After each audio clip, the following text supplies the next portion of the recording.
जी अस्सलाम वालेकुम। आज हम MX एक्सेल का 12वां टॉपिक है, 12वां लेक्चर है। आज हम सीखेंगे बज़रिया टाइटल बार हमने अपने कॉलम को कैसे इंसर्ट करते हैं, कैसे डिलीट करते हैं, इसी तरह रो को कैसे इंसर्ट करते हैं, डिलीट करते हैं। तो आज के इस 12वें लेक्चर में हम सीखेंगे।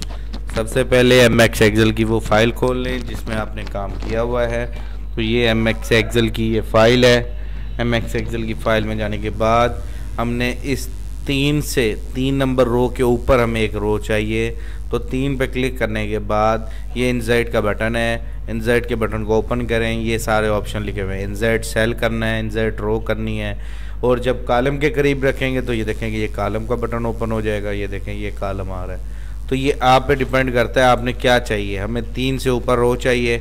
इस बटन पे जाके इस पे क्लिक करेंगे तो ये देखें इंसर्ट रो ऑटोमेटिक ऊपर आ चुकी है।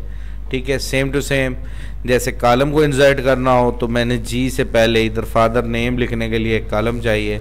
तो ये देखें शीट कॉलम, इंसर्ट है शीट कॉलम पे क्लिक किया तो ये देखें शीट कॉलम आ गया। तो ये हो गया माउस के ज़रिए अपने टाइटल बार के ऊपर, ये जो टाइटल बार है होम टैब का, तो उस बटन को यूज़ करने के बारे में।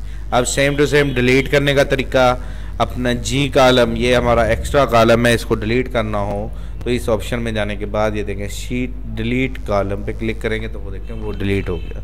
इसी तरह 3 नंबर रो को डिलीट करना चाहते हैं, बाहर से भी क्लिक करें तो डिलीट हो जाएगी और अंदर ऑप्शन खोल के करना चाहें तो उससे भी डिलीट हो जाएगी। तो इस अमल को कहते हैं एंड इंसर्ट करना कॉलम या रो और डिलीट करना कॉलम या रो। ठीक है, उम्मीद करता हूँ आपको ये बज़रिया माउस टाइटल बार के टॉपिक से भी समझ आ गई होगी। जज़ाकल्लाह। मोहम्मद अली रज़ा फ्रॉम